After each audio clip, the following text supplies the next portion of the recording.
Uma religião agradável ao Senhor. Com o terceiro domingo da Quaresma, ano B, damos mais um passo no itinerário rumo à Páscoa do Senhor. Podemos dizer que é o domingo da purificação do templo por Jesus.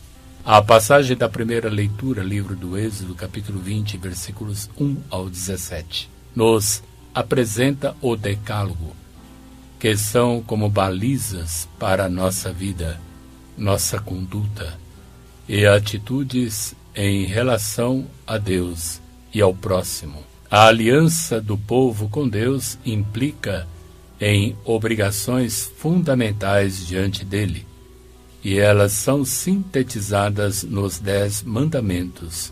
Javé tem que ser a referência e o valor absoluto na vida do povo de Deus, para que ele não volte à velha escravidão e à opressão da qual o Senhor os libertou, pois Deus quer ser adorado por um povo livre e feliz. A maior parte dos mandamentos, de outro lado, assegura relações comunitárias e fraternas, sem egoísmo e cobiça. Sendo o Senhor dono do templo, deveria receber toda a adoração, e não se poderia adorar os ídolos que o substituiria e levaria o povo de Deus inevitavelmente para uma nova escravidão, marcada pelo egoísmo, autossuficiência, injustiça, comodismo, paixões, cobiça e exploração.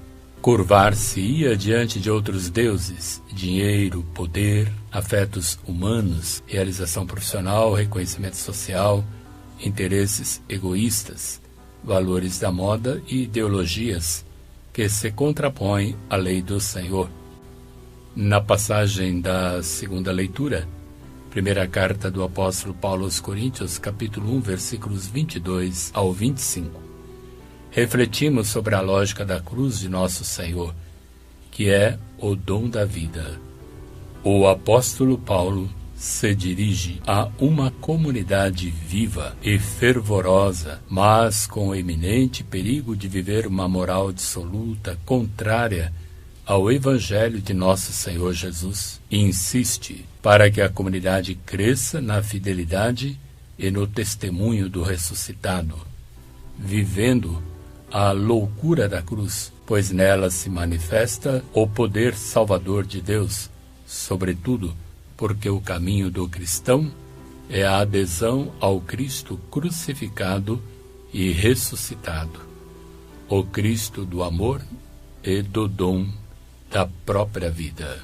Na passagem do Evangelho de São João, capítulo 2, versículos 13 ao 25, Jesus se apresenta e é o novo templo de Deus, oferecendo-nos uma nova proposta de vida e uma nova forma de conceber a presença e a relação com Deus. O templo, no tempo de Jesus, era o lugar dos sacrifícios, da purificação, do comércio. 46 anos foram necessários para a sua construção. Nele se praticava um culto nefasto, com práticas de exploração, fomentando a injustiça e a miséria do povo. No templo se sacrificavam cerca de 18.000 cordeiros e os habitantes, que eram por volta de 55.000, triplicavam nas grandes festas. Lá, no templo, está o verdadeiro templo, o novo templo de Deus, que o Senhor assegura que pode ser destruído e reconstruído em 3 dias. Ele próprio, Jesus, é o Messias esperado. Com Jesus, temos a abolição do culto, que não aproxima as pessoas entre si e com Deus.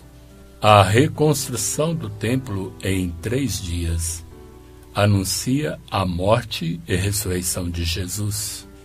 Sua atuação tem o selo de Deus, a garantia de que ele é o Messias e o Redentor esperado.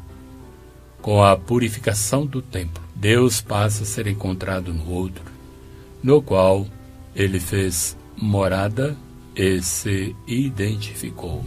Aceitar Jesus é aceitar sua pessoa e sua proposta.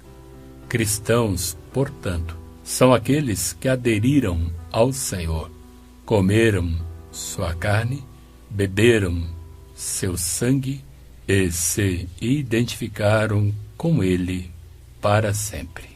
Deste modo, a Igreja se torna a casa de Deus, onde temos que encontrar e viver a proposta de salvação e libertação para todos.